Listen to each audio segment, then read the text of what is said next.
color of your home cage. Oh, yeah, that was nice. Clay. that was a board decision. That, Okay. it took time, just took the colors from it, but yeah, absolutely, thank you. And so, without any further ado, we'll get down to our demo with Wayne Ferguson, who I'm so happy that he could come and be our, My pleasure. really our first event for the year in our new 2016. Excuse me, sir. No side profile. From here down. Where's your Bethany t-shirt? Mom's the Your word. shirt on. All right. Okay. So you guys can pull in a little closer. We can get, if you guys want to. Yeah, I'm going to be jumping around from one side of the table to the other. As you know, I don't throw. So I have to come up with other solutions to make my pieces. And a lot of it's pinching and coiling and stuff like that. So what I'm going to do now is I'm going to show you how I start putting these out. And I got this one made today up to this point. Possibly, but I Okay? can't. I wouldn't be able to do that. And there's a trick to this. I have to do it this way. If I coil it up to here, do the press molds, then coil it up to here, do the press molds, then coil it up to here and do the press molds. And I put the press mold on the outside and push it from the inside. Otherwise, I'd never be able to get my hand down in there. So I had to work this out. But the way I do it when I start out is, honestly, it's just about as simple as it can be.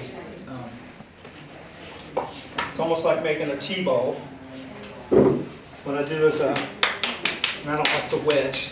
I find a bubble, I'll make it with a pin. Yes. Okay, so now, I pretty much know that I can get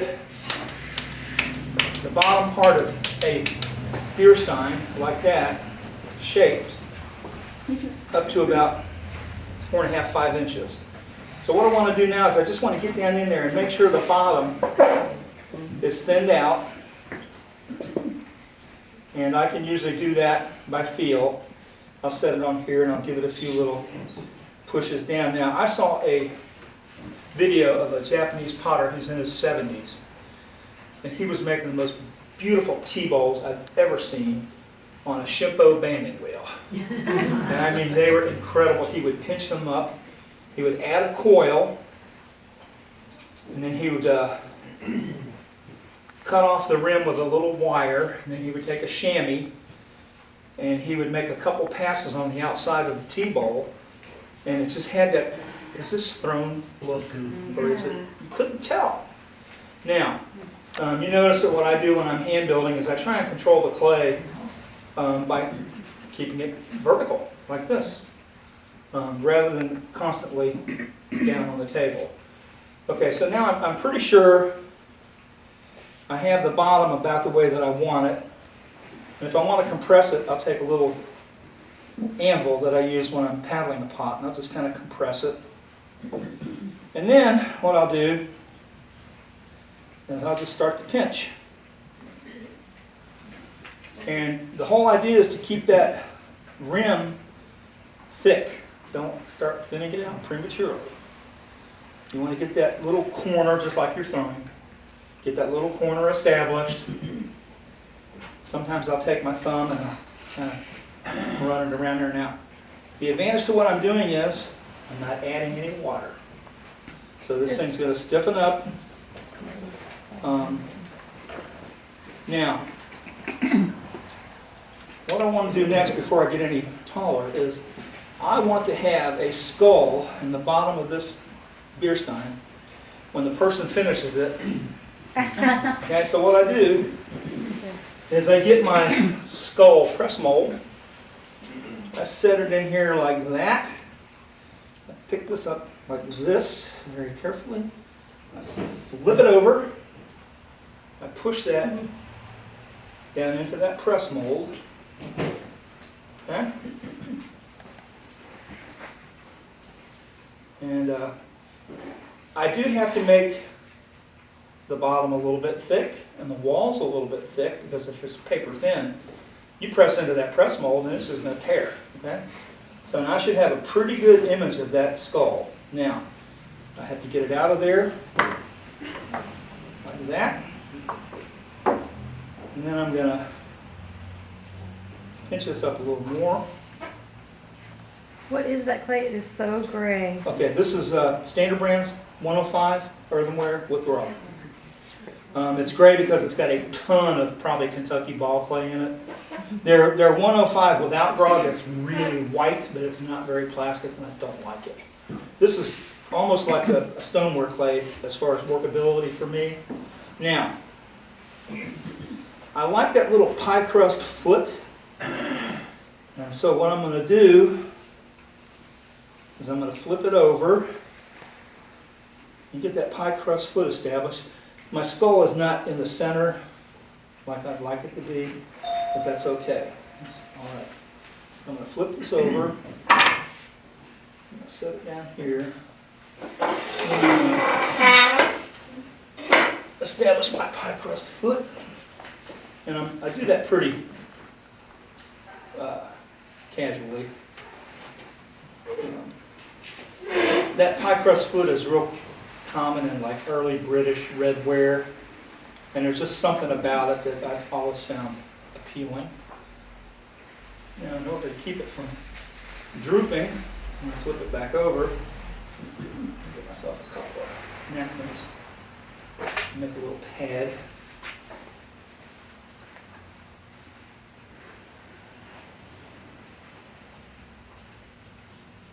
And I can work on pieces all day long.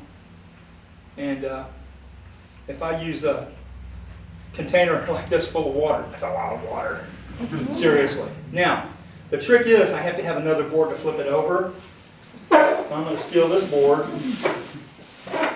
set this down,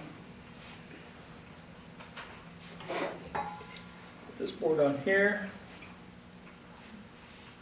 get a little flip.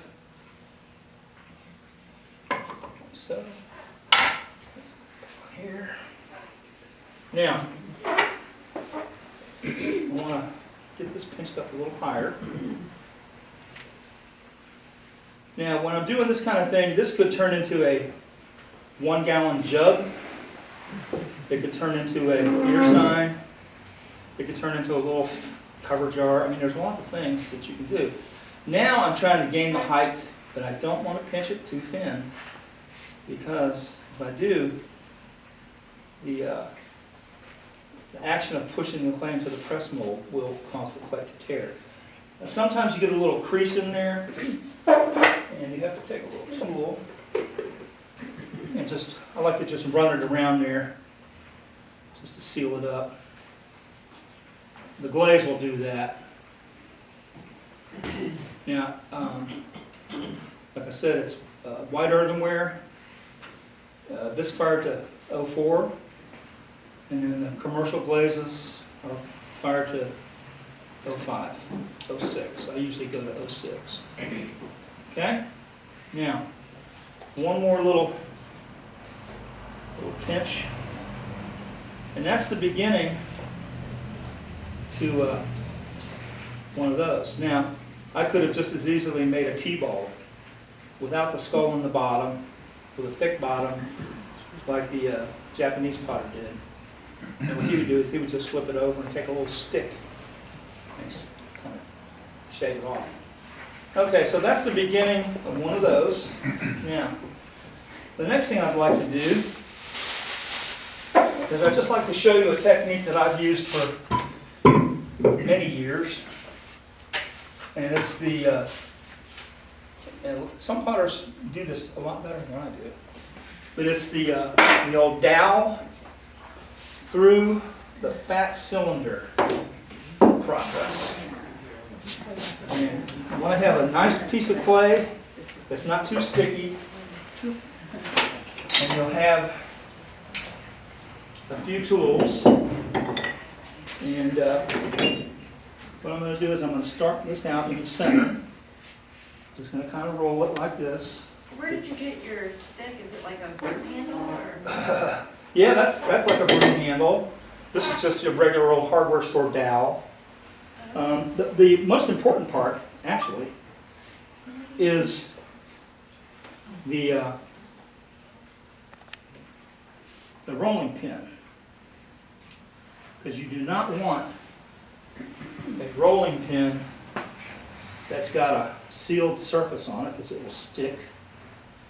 So, and this clay's a little bit wetter than what I'd like to do. Now, I've taken a 20-pound lump of clay and made a cylinder that tall using this technique, but timing is important, okay? Sometimes I'll have to let the clay stiffen up a little bit. And it helps to have the clay on the edge of the table. That way your knuckles aren't in your wet. Now, the trick is to get it with a fairly consistent wall. And you see I've got a real fat section over here. I'm going to have to work on that a little bit. Now, like I said, this clay is a little bit wet. And wet clay has a tendency to hang up a little more. So now, let's see if this fits.